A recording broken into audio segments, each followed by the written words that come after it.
Welcome in, everyone. I hope you guys are doing well wherever you are watching from today. We have a fascinating topic, and that is the infamous / legendary / epic 2008 Delta Force mission that the government certainly doesn't talk about. You probably have never heard of. We're going to break it all down today. It's one of the most courageous, boldest missions Delta Force ever pulled off. Before we get into all of that and much more, please make sure to like, comment, subscribe, hit the bell so you always know when there's a new video coming. And now let's roll into one of the coolest missions you'll ever hear about. As many of you watching this video already know, Delta Force is the world's premier counterterrorism direct action hostage rescue unit. SEAL Team 6 would be the other Tier 1 direct action unit in the United States. And I know there's a lot of fun debate we always have about which one is better. They are both absolutely phenomenal. Delta is the one that came first. Delta and SEAL Team 6 get tasked with the most dangerous missions.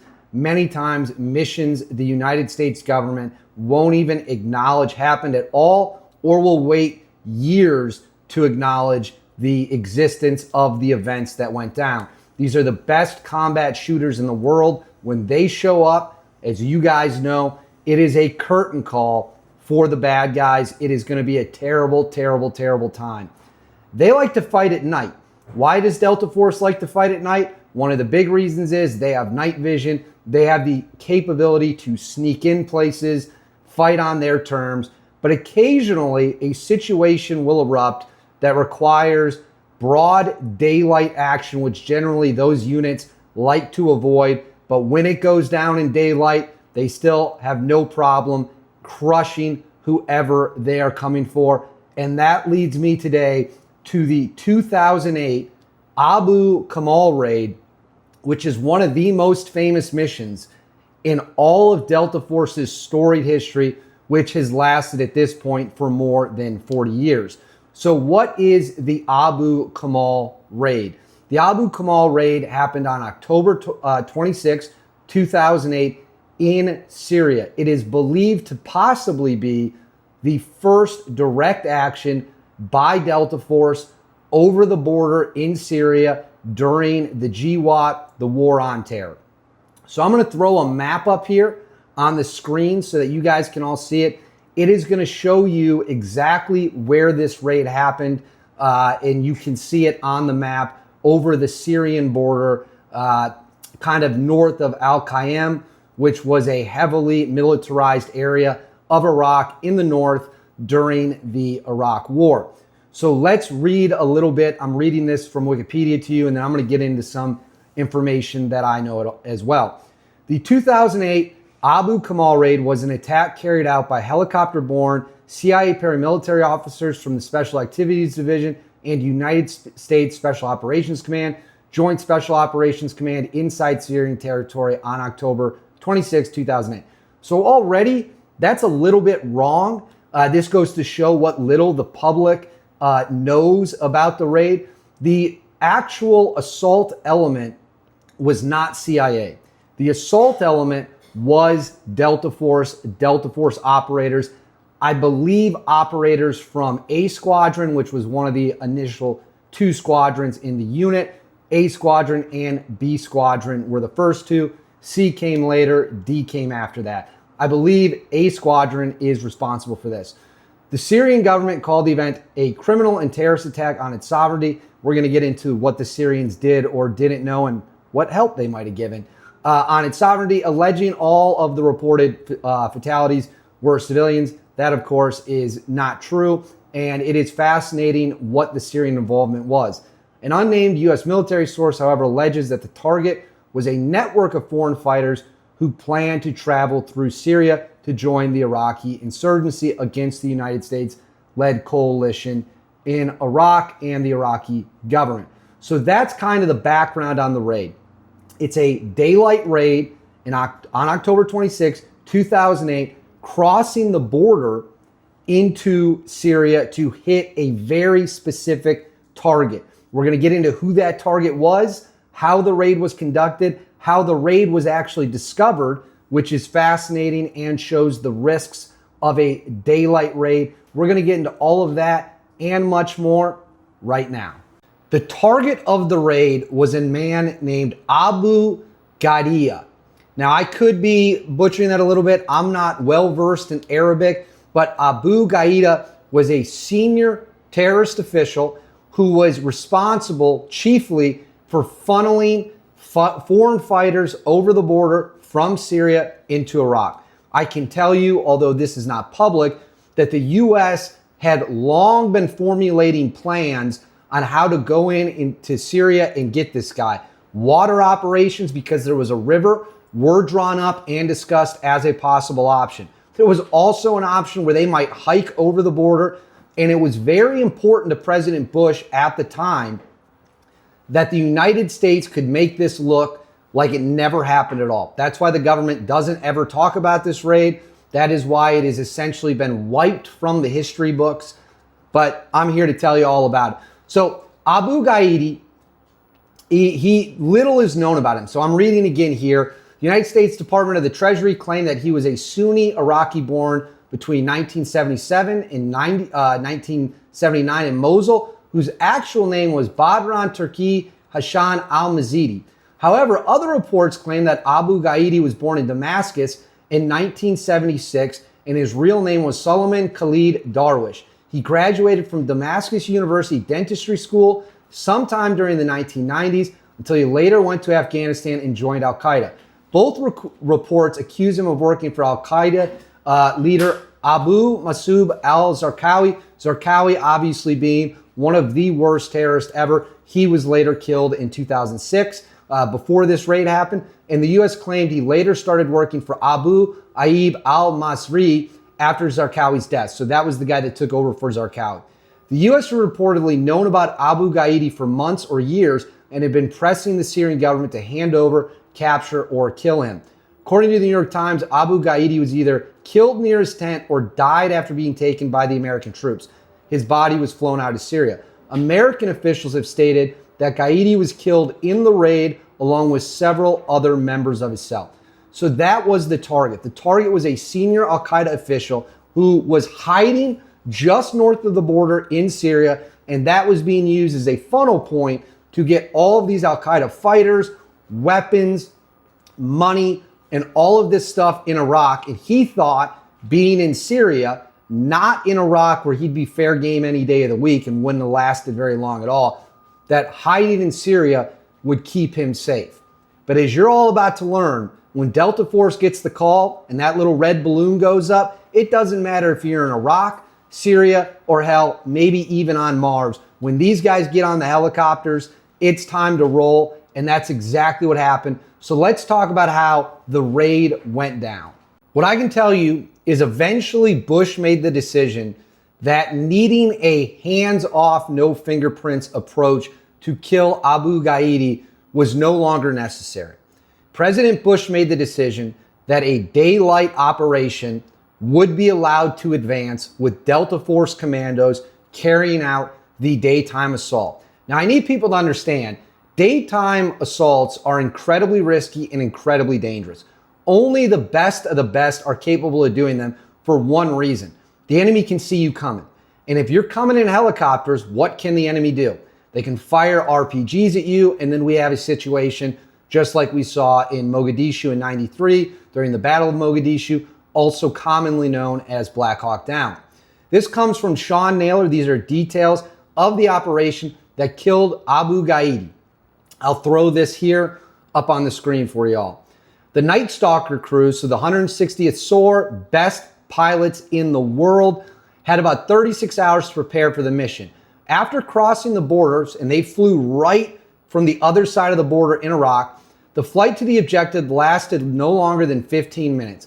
Located in a tiny hamlet, the target building was a single-story, flat roof structure. The helicopters took no fire as they approached, which is rare because it's a daylight mission. That tells you how much they caught these bad guys with their pants down. The Blackhawks landed, disgorging operators who sprinted to the building where they suppressed resistance from Abu Kamal and a handful of his fighters within 90 seconds. So a massive gun battle erupts, It is over in a minute and a half, killing between 6 and 12 militants without suffering any wounded or killed themselves. The operators spent about an hour doing sensitive site exploitation, SSE, which amounts to collecting as much material of intelligence value as possible before calling for the Blackhawks to return, loading Abu Ghaida's, or however you pronounce this scumbag's name, body aboard a helicopter and flying back to al-Assad Air Base in Iraq. As the intelligence had predicted, no Syrian security forces showed up while the operators were on the ground. So that's how ballsy and insane this mission was.